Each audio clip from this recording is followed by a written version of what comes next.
Welcome to Career Tools. This week, your own training budget. Here we go. Folks, we're recording this in August of 2014, and the market is starting to heat up. And so people are going to start calling you about jobs, and you might start picking your head up off of your desk and looking for jobs. If you haven't already done so, we encourage you to take a look at our interviewing series. It's the most detailed and complete. And when I say detailed, I mean in the weeds detailed about how to get ready for and how to ace an interview. Give it a look. So for years, we've been telling people that HR and the company is not managing your career, and yet people haven't thought that through very much, or at least a lot of people haven't thought it through. And this cast is all about a super simple idea about your own training, which is, why would you rely on your current company who's not responsible for your career anymore? And when they used to be responsible for career, they used to be responsible for your training. Why would you rely on that company to choose the training for you? It doesn't make sense. It doesn't make sense. And part of your training is to train you for future things. And that made sense when you stayed in one company for 40 years or 50 years. And because people do that less, companies are even less willing to invest in training. So what's our outline? So first of all, you need to work out what training you need. And then you need to see if you can get it for free, because free is always best. And you can, probably. Yeah, a lot of the time. At least the basics. Yeah. And the last thing is save a little each pay period, because some of the things you are going to have to pay for, and the best way to do that is to save a little each week. Yeah. Well, one thing is drink coffee rather than a latte. Yes. Unless you're one of those people who can make your own lattes. Yeah, indeed. There's lots of ways to save. It's just looking at it creatively and prioritizing saving for your training over whatever it is else that you spend your money on. Yeah, good. Okay. How do we figure out what training we need? In my head, training is guidance about how to do something better. That's what training is. It's like you go to the training and you understand what you need to do in order to get better. So, for instance, you could have probably worked out how to learn to drive if somebody had just put you in a car. You see cars on the road. You can work out roughly what they're doing at like stop signs and those four-way stop things. I still don't understand. You could probably work out which seat was the most important and what to do with the keys. And you could probably work out that D meant drive, but you go so much faster when somebody sits with you and says, okay, these are the important things. It doesn't matter what clothes you're wearing, but it matters which side of the road you drive on. And one of the things people tell you when you first learn to drive is turn the radio off, because it helps you concentrate when you're learning, because otherwise you've got too much input. Okay. And that's kind of what training is. It's a kind of a shortcut. It's a speedier way with somebody helping you, telling you what's important. So then you've got to work out, okay, what is it that I need to learn? Where do I need to have my training energy directed to? And that depends so much on what you want to do next, or what you think you need to do better in order to achieve whatever it is you want. So that's going to be up to everybody. But if you know the job you want next, then you can look at the job description and see what you're missing. You can look at the people who are ahead of you, or the people who have got jobs that you want, or you can look at the magazines or the industry information and see what the next big thing is, and get training in that. Yeah, my thinking about this is you just put it in a more edible context, but in my mind, it's really simple. What do I want to do next? What's my gap between where I am and what that job needs? I think for a lot of people, without some help, they don't realize that, first of all, job descriptions are important in terms of understanding what part of that job you've never done before. But then the other thing that I think is so important is your network. And gosh, do you and I not still think, after years and years and years of Career Tools every week, that the most important cast we ever did was building a network, right? Yeah. I like, is there a cast where we do not mention network? I don't think there is. Folks, if you don't realize this, your career is not about you getting ahead. It's about you and all the people you know helping you get ahead. And to that extent, getting ahead is probably not what most of us think about making more money or being more secure, but rather being where you can deliver the most value in the most secure way for your family. And too many people miss that if you have a friend or two or three or 10, one and or two levels above you in your organization, whether you're going to stay in that organization or not, they are still indicative of your industry. Ask them what the gap is between where you are and where you want to be. Or if your network is broad enough and you have a friend or an associate or a colleague with whom you're cordial, in an area that you're not working in, and therefore it's not obvious to your boss how he or she could help you, go to that colleague somewhere else and say, how would I get here? Who would I have to know? And what would I have to do? In addition to the plan for transitioning to that job, in terms of how do I get the interview? How do I get the offer? You also need a plan for being effective at it. I've said many times before that managers get evaluated on whether or not they can get their people promoted, but executives get evaluated on whether or not when those people get promoted, they do well in the next job. And you need to be thinking, okay, what's the skill gap and how do I get that? And it's not terribly hard. And if you don't have a network, okay, shame on you. Go back and listen to the Building a Network cast and start building it. And then come to the forums and say, okay, guys, I'm an X. I want to do Y. I, A, don't know how to get there, and B, don't know what I need in order either to appeal to the hirer or to do well in the next job. There is someone who knows. And I would also say, golly, why not Google it? Why not use Bing? Why not use Yahoo and say, okay, what kind of training do I need for X? And I'll tell you something else, Woody. This may just be me, and I'm probably talking to the wrong person because your Google skills are legendary, but I'm amazed at the number of people who Google, and they've gotten so used to Googling things that there might as well be clicking the I'm feeling lucky button, which I don't think even exists anymore. But why not spend a half an hour digging deeper into the resources? Oh, yeah. Not everything is on the first page of Google. Yeah. But in addition, knowing that I'm going to click on something on the fourth page, and then that will then give me a whole different search, which will help me understand companies that are in the business or what have you. So I think you're right. We can't tell everybody what training they need. Although if we had an infinite amount of time, we could do that. Find out where you want to go and then start researching, okay, what's the gap between where I am and where I need to be? Good. Sorry, that was too long.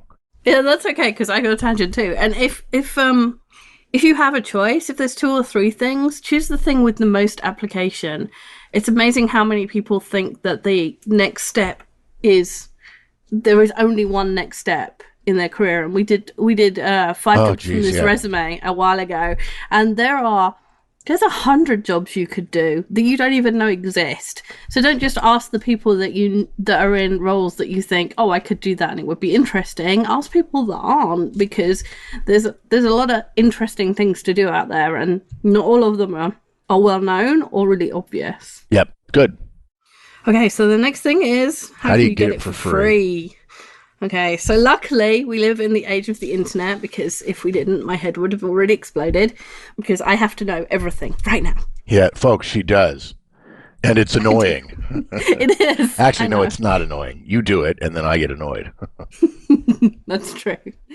So, but anybody who's listening has access to the internet. You have the technical wherewithal to find what you need because you found us. So you're in the lucky 40% of the world that has access to the internet.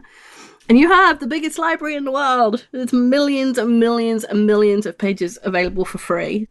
So recently I had a problem with my faucet in my kitchen, and I Googled it and I watched a 5-minute YouTube video, and I was a plumber. I fixed it all by myself. 20 years ago, 30 years ago, I'd have had to call a plumber because I didn't know how. Well, maybe I would have called my dad first, but I probably would have had to call a plumber and it would have cost me money. But all of a sudden, I am a plumber. And there's so much out there when you start looking. There's in-person free training as well. There's meetup groups that do, there's speakers who want to tell you about Yeah. how to get ahead in the real estate business, or how to get ahead in programming. There's all sorts of meetup groups where people are sharing knowledge, and you can go to those, and most of them are free or really cheap. You could start a meetup group if you want to, be an entrepreneur. Start a group, and I bet 20 people will come to it, and you can all learn from each other. There are forums for everything. I've mentioned a couple of times that I own an old Ferrari, and I was trying to figure out, a couple of things I could do to it, which the answer was almost nothing. But there were at least 10 people from all over the state of California saying, this is the guy to talk to about your Ferrari. He's fair, he's honest, and so on. That was free. And usually things relative to Ferraris aren't free. I'll tell you the other thing that is probably one of the greatest things for the vast majority of our listeners is the library system, at least in the U.S. My Lord, I just read something recently which said that of the top 100 books of all time, a bunch of them weren't available through Amazon, but they were all available at the library. And the library's free. And by the way, if you already own a Kindle, if you already own an iPad or iBooks or whatever, they're available that way too as well. You can check books out of the library electronically. Why wouldn't you? And videos and Google, and there's all sorts of things in libraries. And they also have, at least the ones I've been to in the UK, they also have learning sessions as well on all sorts of things in library. Libraries are cool. And often if you're near a university, you can pay a small amount.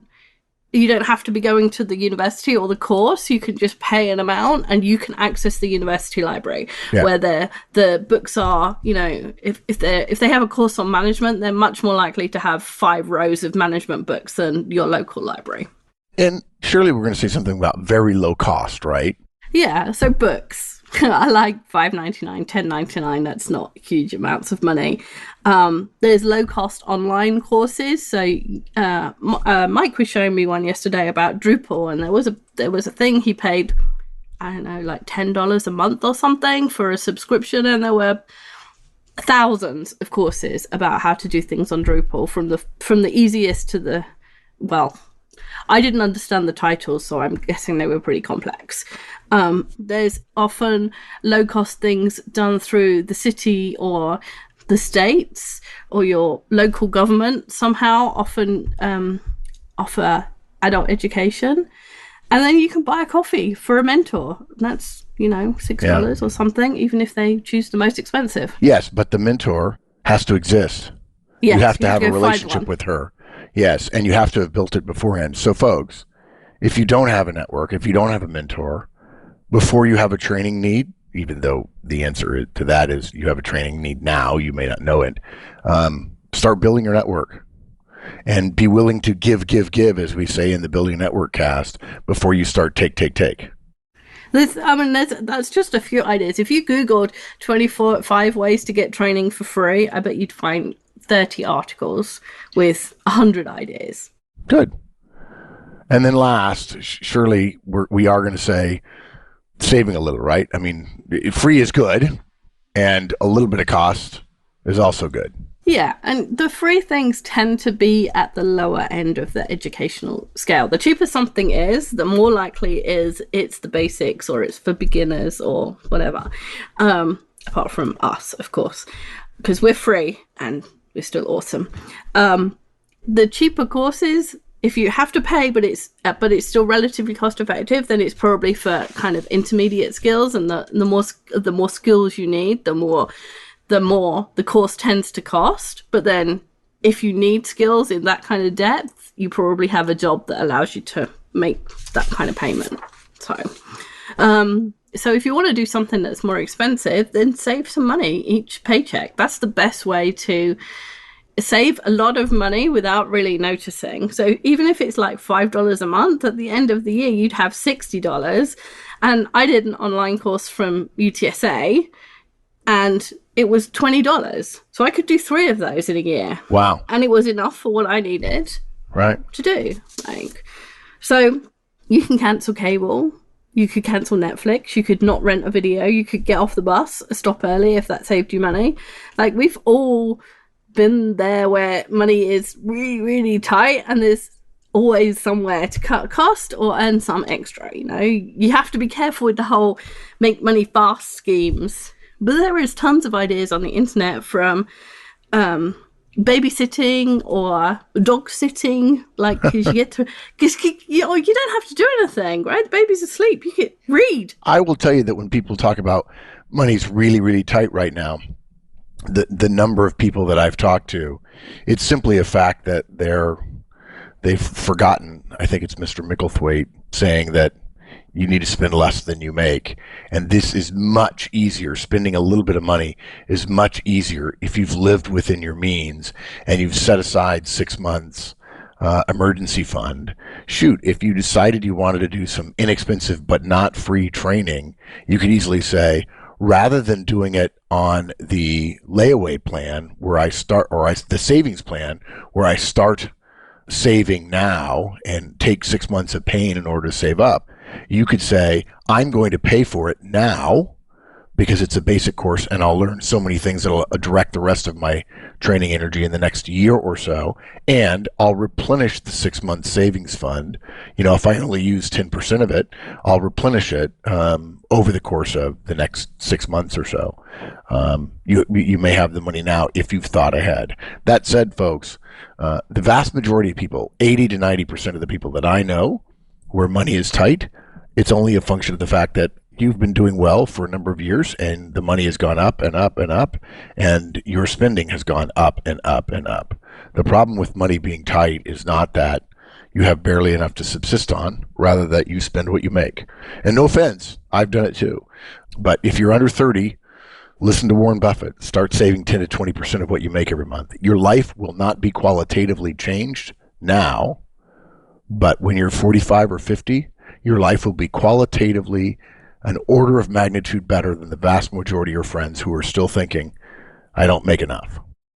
And why invest in somebody else? Yes. Why invest in Netflix or Comcast or whoever at Starbucks, which is my addiction? Why invest in them when you could be investing in yourself?